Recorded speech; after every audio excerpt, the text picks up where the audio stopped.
Welcome to Impact the World, a podcast from West Park Baptist Church in Knoxville, Tennessee. This is where we discuss topics related to how we can all love God, love people, and impact the world. Here's your host, Tara Hayes. I'm your host, Tara Hayes. It's good to be with you today. We've started something this year at West Park, a monthly ministry focus. And for the month of March, we're going to focus on renewal. So I have two very special guests with me today, Scott, who is a leader in Renewal, and a participant, Kaitlyn. How are you guys doing today? I'm doing good. I am wonderful. Scott is here under duress Yes. because he swore he would never do a podcast again. I sat down with him previously and we talked about renewal, just like the basics of renewal and what it looks like when you come. And he said, I'm never doing this again. And then we roped in Kaitlyn, and Kaitlyn was like, well, you're doing it with me. Yeah, manipulated him into doing it with me. Yeah, they knew. They knew. We did make special concession for Scott, though. We're not making him wear headphones so that he can't hear his own voice. I love it. Yeah. Well, I'm excited to sit down today and talk about renewal. And I want to say thank you, Kaitlyn, for joining us, because I know that it can be a hard topic to discuss. And I appreciate the willingness that you have to share with us. Yeah. And I wanted to sit down because, like I said, we've talked about renewal as far as what it looks like from a leadership standpoint and the focus of renewal and the structure. But I wanted to have a discussion with somebody who's been through renewal and see from a participant's point of view what that's like. Yeah. So I am, again, thrilled that you would sit down with us. Well, thank you. My thought process was if I could reach even just a single person with this, and that's really important. Yeah, that really is the goal of this episode. And we'll talk about that a little bit more. I really want this episode to be something that speaks to people where they are if they need this ministry. Exactly, yeah. So how did you come to Renewal? Because this is kind of a funny story. Yeah, I was coerced. Under duress. No, but I love my parents very much, and they knew exactly what I needed, and so they did tell me, like, you have to go to Renewal. And I was like, okay. And I really wasn't, like, that excited about it at first, because I had no idea what I was getting myself into. And, sure. Anytime your parents are like, you have to do this, like, a part of you is like, no, I don't want to do that. But I'm kind of an adult now. Exactly. Yeah. So, yeah, they definitely strongly encouraged me to go. And so that's how it all started. Yeah. So when did you... do you want to talk a little bit about what brought you to Renewal? Yes. So my, life-dominating sin that I have struggled with is alcohol. And alcohol, got to the point where I just was drunk all the time. And that was obviously really, really bad just for my mental health, for my physical health, and for my spiritual health. Right. It was very damaging. And it all kind of culminated with me in September of 2021. I did actually end up going to rehab for the first time, and that was really terrifying because I had never felt so low in my entire life as that moment when my parents also were like, you have to go to rehab. Like, you can't come home. You have to go to rehab. Yeah. So I did that. And whenever I got out, that's whenever they told me that I needed to go to Renewal. And now I am glad that they did. But at the time, I was like, I don't know about this. Yeah. And I was terrified of telling people, like, what I struggled with because in a sense, I was kind of like, oh, I bet not a lot of people, in the Christian scene struggle with that. Yeah, like, what are people going to think about me? And so that was really terrifying. And so, but I've come a long way with realizing that this is not something that I should keep hidden. Like, there's a lot of people that struggle with this kind of thing. And it's important to share your story so that those people know that it's okay to seek help. It's okay to get help from your peers or to share what you're struggling with. Right. Yeah. And and we'll probably talk a little bit more about this later as we move through the conversation, but it's so important that you share that because you need that accountability and community. Yeah. Mm-hmm. And that is what we'll talk about Renewal because that's kind of the difference. Mm-hmm. So you went through rehab and then you came home from that and straight to Renewal. Yes. So when you first went to Renewal, what did that? what did it look like when you went? Like, what stood out to you? Yeah, I mean, I walked in and I was like, I'm not going to know a lot of people. I have no idea what's going on. But just immediately, like, even in the very beginning, people were very, very welcoming. Like, they were very much like, I want to get to know you. Like, I want to be there for you. I remember I sat down that first time and, like, shared a meal with everybody. And that's kind of when I started learning about who was in Renewal with me. And people were very open from the very beginning about their struggles. And that made me feel so much better because I was like, it's not just me. Like, I don't have other to people. hide this. Yeah, like I don't have to bottle this up inside me. Like I can share it with people. Yeah. And it's beneficial to share with people who have had similar struggles because they have a whole different perspective on the same thing. So yeah. So just right away, I felt very welcomed. That's good. Yeah.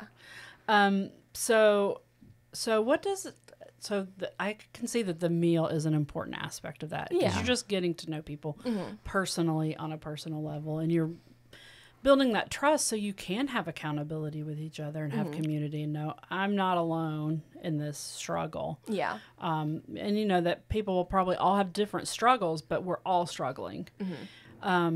So just what does the rest of the night look like after you have the meal? Yeah, so usually after we have the meal, we go into like the sanctuary and the hub. We usually have worship time, so people are leading songs, and of course I love music, so I love that. And then after that, we usually have someone read from, we have like a little book that we're following that has like, not affirmations, but like Bible verses, and basically someone speaking about how these Bible verses can correlate to addiction. And then sometimes we break up into small groups, usually based on like men and women, and sometimes we just stay together and like discuss everything.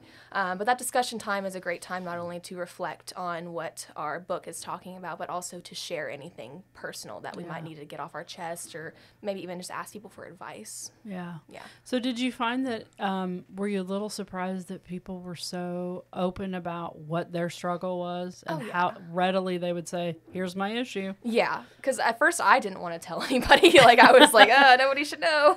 But then I come here and then people are like very like open and honest about what they're struggling with. And it was very refreshing to be in an environment where people aren't like trying to conceal their sins just to like make them look better or something like that. Yeah. Oh yeah. And really that's what true community looks like, where you're living life with one another and you're saying, this is my struggle. And you have those brothers and sisters alongside to. Yeah. So what would you, so you went through Renewal. So did you have any other experiences with other programs prior to Renewal? I mean, obviously, you don't have to name them. Yeah, or, you know. I've been obviously to like a secular rehab facility, and then I have been to other programs before, and I think every program is going to have something to offer, and it's going to help certain people. But I definitely prefer Renewal because it's more Christ-centered than like every other organization is going to be a bit more inclusive for other people, you know, that are not specifically Christians, and Renewal is specifically for people of the Christian faith. So I think that is why was probably the most beneficial of all the programs that I've been to, just for me specifically. Yeah. So at any time though after those programs, did you feel like maybe, I don't know, you want to say it didn't take or it didn't stay, you know what I'm saying? Because I know people also need to understand that it's not always just a one and done. Oh, yeah. 100%. You know, you could have that struggle where I don't know if you want to use the term relapse, but you go back to your previous, experience. Yeah, I mean, that was a huge struggle for me, especially early on, like straight out of rehab, that first few months that I was kind of out and going to Renewal. I really I feel like I was just going through the motions for a while there. Like I appreciated rehab, I appreciated the community, but I wasn't really sharing everything that I could have shared. Like I wasn't getting everything off my chest. I wasn't being 100% honest with where I was at. And that actually, like I did relapse. That's what we're doing. I relapsed and I ended up back in rehab at the beginning of the year. Yeah. And I know that was like a horrible thing that happened. It was a very sinful thing on my behalf, but in a weird way, it kind of moved me in a whole new direction that I don't think would have happened if I hadn't done that. Yeah. And I feel like I am in such a humongously different spot now than I was when I first started Renewal. Like I never really appreciated or utilized Renewal until after I had that experience. Yeah. Like it was a huge, like a wake up call for me almost. Yeah. Well, do you feel like you didn't really maybe until that time that you relapsed, realize the extent of what was going on. Like, I know this is a problem. I know. And maybe you realize the extent of the problem, but maybe you didn't realize the extent of, I can't fix myself. Yeah, that was huge because I feel like at that point I was like, I don't need to be restricting myself this way. Like, this is stupid. And I just hadn't put it all in God's hands at that point. Like, I was still clinging on to that part of myself that wanted to do everything myself. Right. And so that was definitely a huge transition. I also started biblical counseling. So I think Scott played a big Scott part was in there this for the here. whole thing. And so that, like, biblical counseling in combination with Renewal, that was the wake-up call. Yeah. That was the moment where I completely altered my sort of thought processes regarding the matter, because I really was still hanging on to myself. Like, I was like, this is a me problem, I can fix it, and obviously I couldn't. So well, and Scott, do you want to talk about that from your perspective? Because you and another counselor were walking with her step by step through this, and you were like, I'm not sure where this is going to end or how it's going to end. Yes. First of all, before I get into that, I just want Kaitlyn to know how proud I am of her. She has allowed the Lord to do so much in her life, and me just getting to see it, to watch it, has been the biggest blessing. And actually, that's the way they roped me back here to do this podcast. When I was asked, I was like, no, thank you. And they went, but Kaitlyn's going to do it. And I was like, okay. So I love what the Lord has done in her life. But in all honesty, I know when we first met, Kaitlyn, all she wanted to do was go back to school. That was the drive. Nothing else mattered. And I was actually telling her parents, I wouldn't let that happen. She does not need to go back to school right now. So I remember just her talking about it so much that one day I asked her, I said, Kaitlyn, are you praying about this, going back to school? And she said, yeah. And I said, well, what if it's not God's will for you to go back to school? And this look came on her face.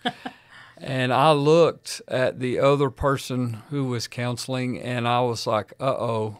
And we discussed it, and we could tell that she was nowhere near ready. And we were like, what have we gotten ourselves into? And we were scared. But I also asked Kaitlyn, when you pray, are you telling God that you're going back to school? Are you asking him what his will for your life is?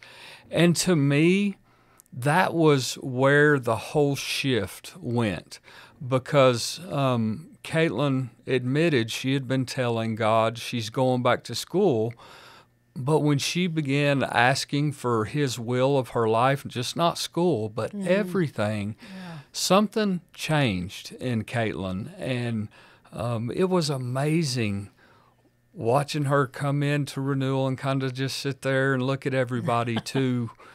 And I say this with all honesty, when she would walk in to Renewal after a while, like the room lit up because she was so happy to be there. And I just the changes that she has made, and I'm gonna throw this out there, and then I'll be quiet and let y'all talk.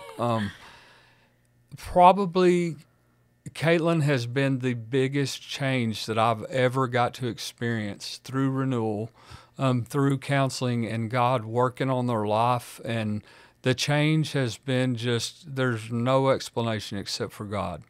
And I am tickled. But I would like to ask you, when did that switch get flipped to, I hate being here, my parents are making me, I'm doing it, but can't wait to go back to school. Yes.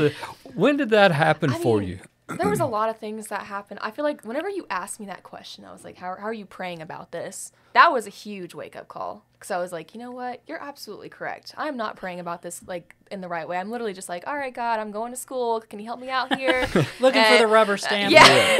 I'm doing what I'm supposed to. Yeah. Now I can go back to school. In my mind, I was like, school's a very admirable goal. Like, I don't understand why that would be a bad thing. So, like, I didn't really think about it in, like, that could be a very tempting environment and you need to be very ready to go back to it. That wasn't really my perspective until you kind of asked me that. And I really did change the way that I prayed. I was like, God, if this isn't what you want, then please help me see what you want. Like, please show me the way. Like, do I need to be coming up with other plans? Like, that was immediately something that I started thinking. Like, it was kind of as soon as you asked that question, I realized I was in the wrong. Like, I knew that I was wrong in the way I had been approaching things. I was just kind of blinded by this goal, which I don't think there's anything necessarily wrong with having a goal, but if that's like the main thing in your life and it's overshadowing God's will, then that's where it becomes a problem. And I really, after that, I kind of started realizing I have a lot of work to do on myself. This is like, I need to put in some serious work to myself, and I started reading the Bible every single day. Like, I have the Bible app on my phone. Which is key. I love that you said that. Yeah, I read it every single day. I'll get like the notification saying like verse of the day, and then I'll read the entire chapter from the verse of the day on my phone. Awesome. And so I started spending more time in God's Word. I started praying. Like, every single time I would drive to work, I would use that as a time of prayer. Like, I used to just listen to music, and I stopped doing that and like praying. And then I started realizing that Renewal was like a huge resource in my life. Like, that was the place where I could go and I could be very honest to people without them ever judging me. That was a place where I could not only be encouraged but also encourage other people. So that, whenever you asked me that question, believe it or not, that was a huge turning point for me. Kind of probably like a dagger to the heart. Yeah, because I realized I was in the wrong and I needed to fix that, and the only way I was going to fix that was with God's help. So, but it probably was also a release. I can think back to a specific time in my life where I was like, okay, God, this is what you need to do. And when I realized that's what I was doing and I gave that up, even though I knew that was going to be the hardest thing that I've ever said, okay, you have control of that situation in my life. It was such a release, though. Yeah, absolutely. But it also is like you said, it's the realization, okay, now I still have work to do. Yeah. But when you release that and okay, but I'm trusting God to do this in my life. That takes a lot of pressure off. Yeah. As you follow in obedience. Exactly. Let me give this too, because I did say that, I was telling her parents, I was saying, please don't let her go back to school. She's going to fall. Don't do it. And not to be mean to Kaitlyn, but knowing she wasn't at a point of being ready to go there. But I would like to say, in the end, I was a champion for her going back to school because she had become so faithful in her walk with Jesus that I was her biggest cheerleader of, hey, she's ready to go back to school. And I won't say That's the name exciting. of the other counselor, but as well, both of us were her biggest cheerleaders. Yes.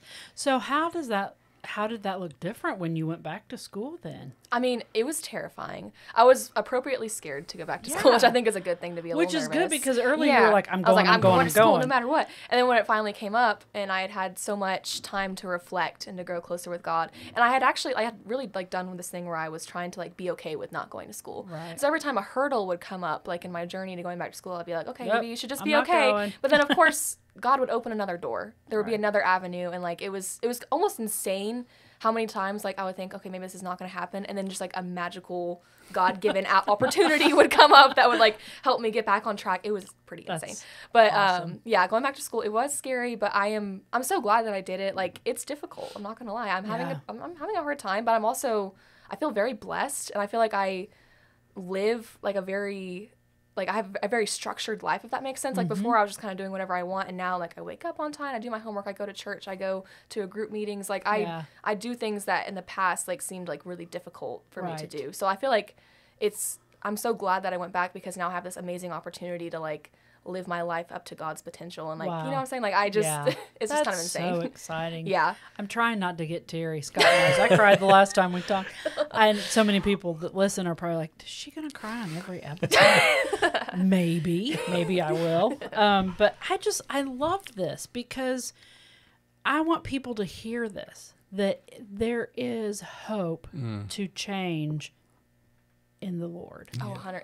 I think that's so important about sharing how God has helped people, because I was living like a miserable existence. Like I was doing whatever sinful thing I wanted to do. Right. And I like just the simple things in life, like taking a shower and doing your laundry, like easy things were like difficult for me. Right. And now like I enjoy doing things like that. Like I love, like sometimes I just take a moment to pause and I'm being like, I need to thank God, because before this was so hard for me, like I couldn't do this. And now because of God's help, I'm able to do this, and I'm able to find joy in these small things. That's awesome. And I think now is a good time to make the point that, you know, for you, it was alcohol, but there are so many, and we made this point in the podcast on Renewal, there are so many life-dominating sins, and that's the difference. It not just saying addiction. Yeah. Because addiction kind of implies substance or alcohol or that, you know, that kind of thing. But there are a lot of life-dominating sins. Oh, 100%, yeah. And, I mean, shopping or eating or, I mean, you know, there's any number. Gaming. I mean, we could make a very long list. Yeah. And that's not the point here, but the point is, if you realize, you know what, I am being dominated by that. It's my obsession. It's what I'm doing, or it's what I do to make my life easier, or to get away from something. You know, that's where you need to stop and say, okay, Lord, what's going on here? And if you, and you know, maybe some people are saying, oh, how do I know? How do I know when something is dominating my life? And I'll tell you something that's good is, what do you turn to when things get tough? And for some people, it may be alcohol or drugs. Some people may open the refrigerator or veg out on their phone, so it's important to ask those questions to ourselves when things go tough, when the road is a little bit rocky. Do I turn to Christ or do I turn to whatever? And that can be a good indicator of having a life-dominating sin, no matter what it is. Yeah, yeah. So I just wanted to talk about that because, again, not everybody's going to have the same thing that you might have in your life. But I think we don't stop to realize there's more life-dominating sins than we realize. Yeah. And that renewal is not just for a few of them. Amen. It's for all of them. Well, so I would imagine that, and Scott has kind of alluded to it, you know, when you first started coming, you were like, I'm here because I need to be ministered to. But as you grew, and as Scott started forcing you to pray the right way. Yeah. But as the Lord helped you see, oh, wait, I'm not really seeing. That probably began a path where you were more ready to minister to others. Yeah. So talk about that a little bit, because that is definitely a switch from when you first come to when you know. Yeah.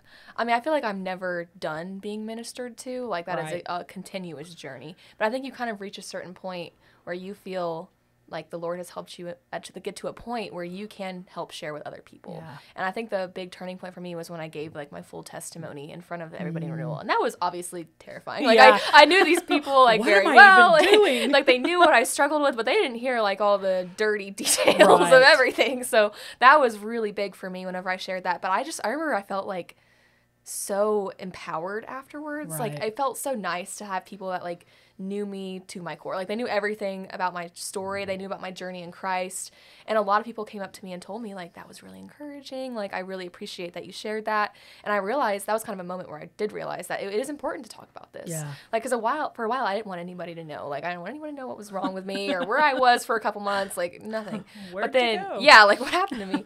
But then I just got to the point where I was like, no, I don't think that's what God wants for you. I think God wants you to be open. Like, you don't have to share every single detail of your life, but you can still be open about what those life-dominating sins were and how amazing he was to pull you out of that. Because that's a really powerful story to see how God can pull you out of that. Yeah, that is. And that's why I was thrilled that you would sit down and talk, because I think you said an important thing. I'm always going to need to be ministered to. And I think that's another point I wanted to make today.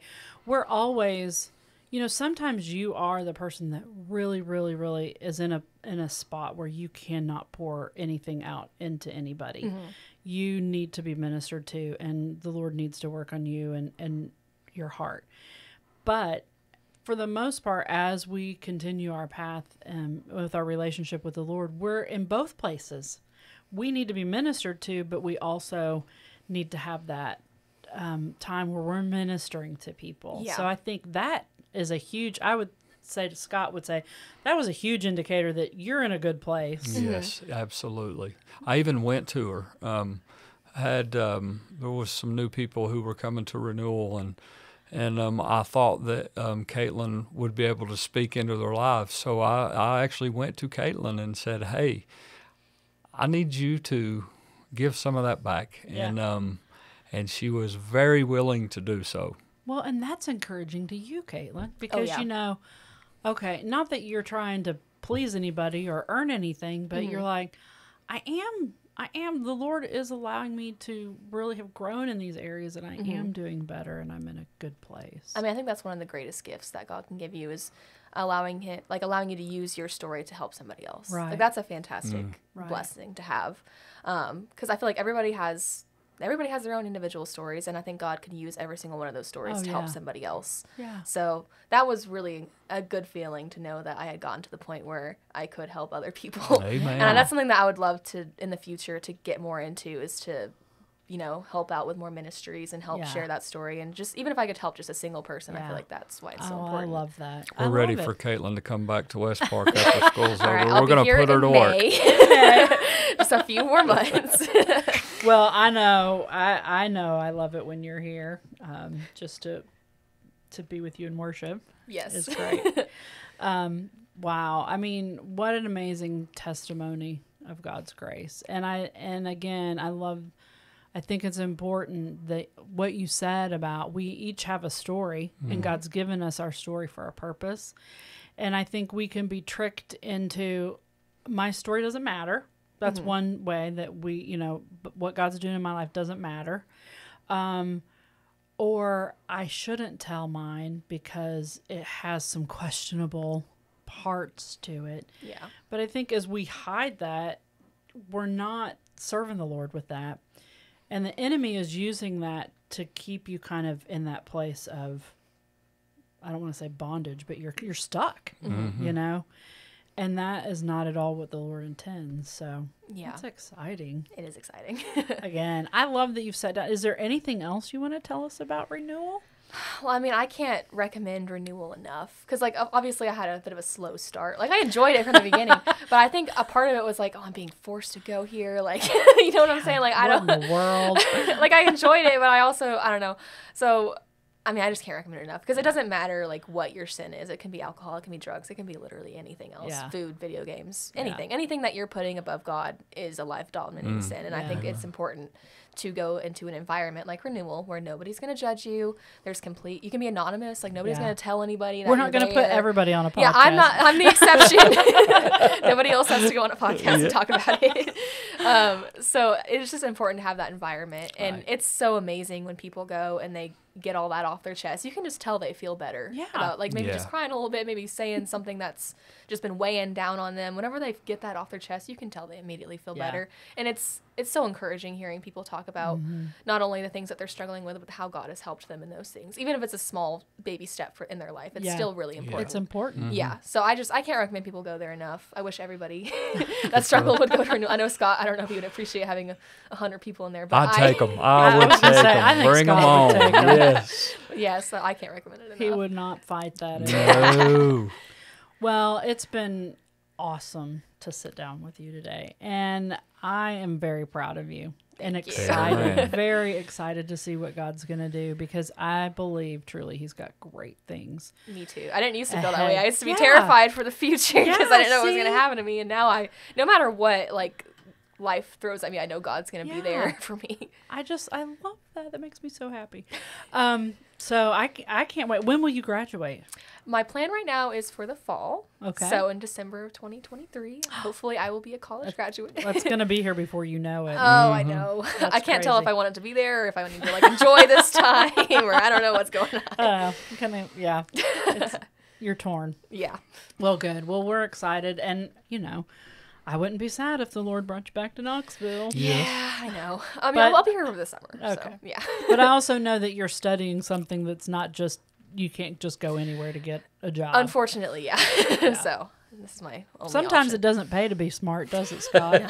I don't know. I wouldn't know anything about that. Oh, sure. Scott, that's not true.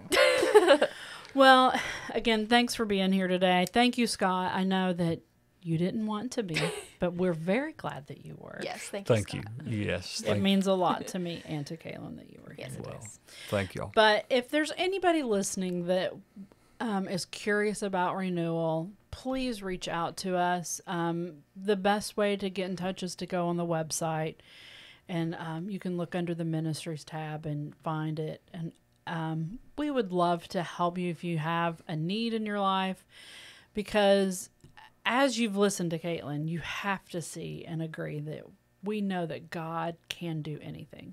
He can change anyone. And we would love to be there to help you. But thanks again for listening today. We look forward to seeing you again. Thank you for listening to Impact the World, produced by West Park Baptist Church in Knoxville, Tennessee. If you enjoyed this episode, consider subscribing, leaving a review, or sharing with a friend.